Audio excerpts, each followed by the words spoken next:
As I wake up, my eyes still closed, I hear a soft hum buzzing in my ears. The bees have likely come by to check out the spring flowers again. As I listen further, I hear the babbling brook down by the creek, but something about it sounds different. A sudden jolt causes me to open my eyes. Shock fills me. I am not in the meadow, as I am every morning when I wake. I appear to be on a train, rumbling down the tracks to some unknown destination. I look around slowly, trying to comprehend what I am seeing.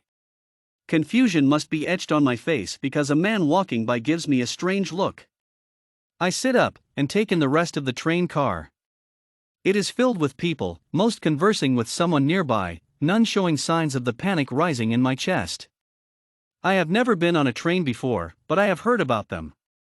Growing up, we all learn about trains and cars and buildings and electricity, everything the dwellers create and use. We learn how they depend on us, without even knowing we exist. We learn that they build these things that destroy the forest, even though without it they too would die. My people have been protectors of the forest for thousands of years. We live in secret and care for the plants, the animals, and all of creation. Contact with city dwellers is very rare. Only those who have been trained to blend in are supposed to attempt it, and then only when absolutely necessary. I quickly glance down at my clothes, shocked and relieved to find that I am not wearing my usual flowing dress made of leaves. I wear the clothes of a dweller, pants, which feel strange on my legs, a loose shirt and sandals. My confusion continues to grow, and the panic starts to take over. I stand up so abruptly that many eyes turn towards me. I try to look casual as I walk out into the aisle and head towards the back of the car. I try to calmly ask a man where this train is heading, but he gives me a strange look and turns his eyes back to the morning newspaper. While we learn a lot about the city dwellers' culture, I am not able to read the markings on the paper. My heart is beginning to ache, and my throat seems to be tightening up. How did I get here? Why am I here? How will I get back? Why am I dressed like this? Why can't I remember anything? The questions in my mind seem endless as my fear continues to build. I stagger outside, between the train cars, and I am blasted by the wind. The chill morning air and light dew striking my face seems to revive me a bit. I am back outside, closer to nature, back where I belong. I stare out at the view that is thundering past me, and I don't like what I see. I am not surrounded by trees or hills, but by buildings and streets and cars. The panic threatens to take over. I begin to reel backward, afraid I might fall off the train.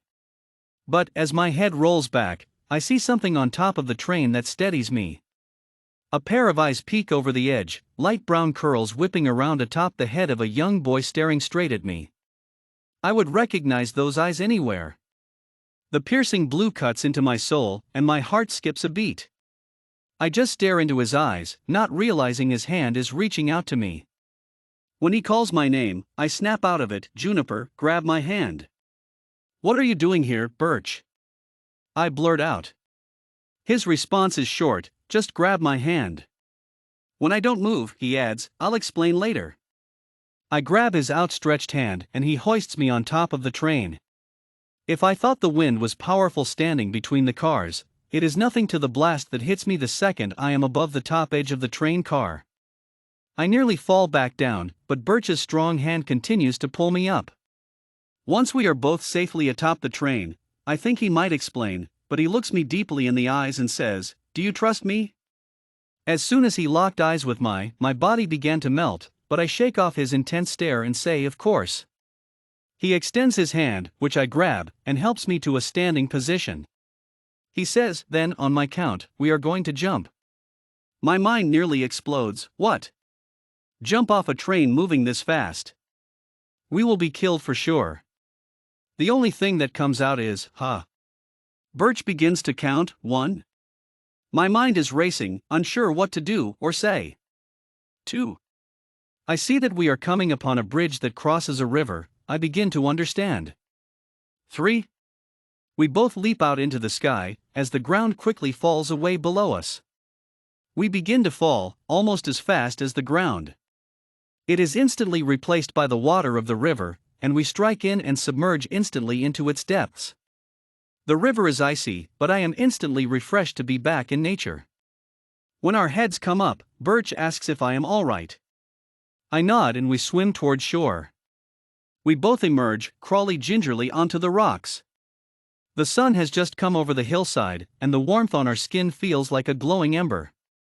After a short moment to catch my breath, I turn to Birch and ask, "What is going on?" He looks back at me and says, "I can't believe I found you. There were dozens of us out looking for you. Do you remember anything that happened?" "No," I reply. "I woke up on the train." "How did I get there?" "Last night, we were attacked." My eyes must convey instant fear because he pauses to reassure me no one was hurt. "We actually thought that nothing had come of the attack until someone noticed you were missing." That panic and dread I had been suppressing since I woke on the train rears its ugly head again, threatening to start its attack anew. I was kidnapped, taken, but by who attacked? Who took me? "We think it was a group of dwellers." "You know, the ones who have been getting closer to finding out about our existence?" I nod, still too shocked to respond. "A group arrived during the night. No one knows how they got past the sentries, but once they were spotted in the camp, panic ensued. Everyone was screaming, grabbing for weapons.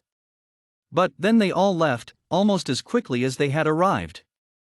My mind still whirling, I try to make sense of this. But why take me? And why can't I remember any of this? I don't know the answer to that. As soon as we realized you were gone, the chief called a meeting. He selected 15 of us, mostly boys around my age, and sent us off to search for you. We were told to dress like dwellers as best we could and head towards the city. His face falters and his voice breaks a little. "I thought I had lost you. I didn't think anyone would find you." "But you did," I tell him, grabbing his chin to pull his eyes to mine. "You found me, and I am okay." His crooked smile returns and the butterflies in my stomach start doing backflips. Our eyes are locked, I can't look anywhere else. Slowly, our faces draw closer together. "Birch, you found her." We yank back and look towards the sound of the voice.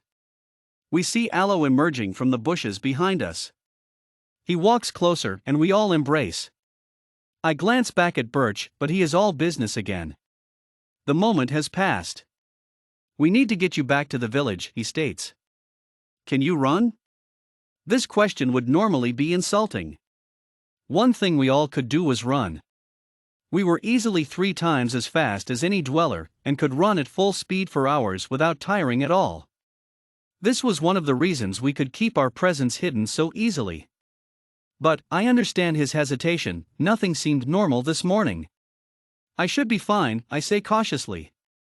We all begin to jog slowly along the riverbank. It's not long before we are up to full speed, following the bending river north to the glade. We all know the way and are soon climbing the bank and pausing at the top of the hill. I grab Birch and Aloe by the arm, stopping them both at the crest of the hill. They look at me questioningly, but I just say, "I need a moment." I look down over our valley, the trees swaying in the morning breeze. The sun bathing every inch of the valley in a golden light as it rises over the far hill. The birds soaring overhead. The butterfly that alights on a flower near my feet. This is home. This is where I belong. But I know, when I return to the village, nothing will ever be the same.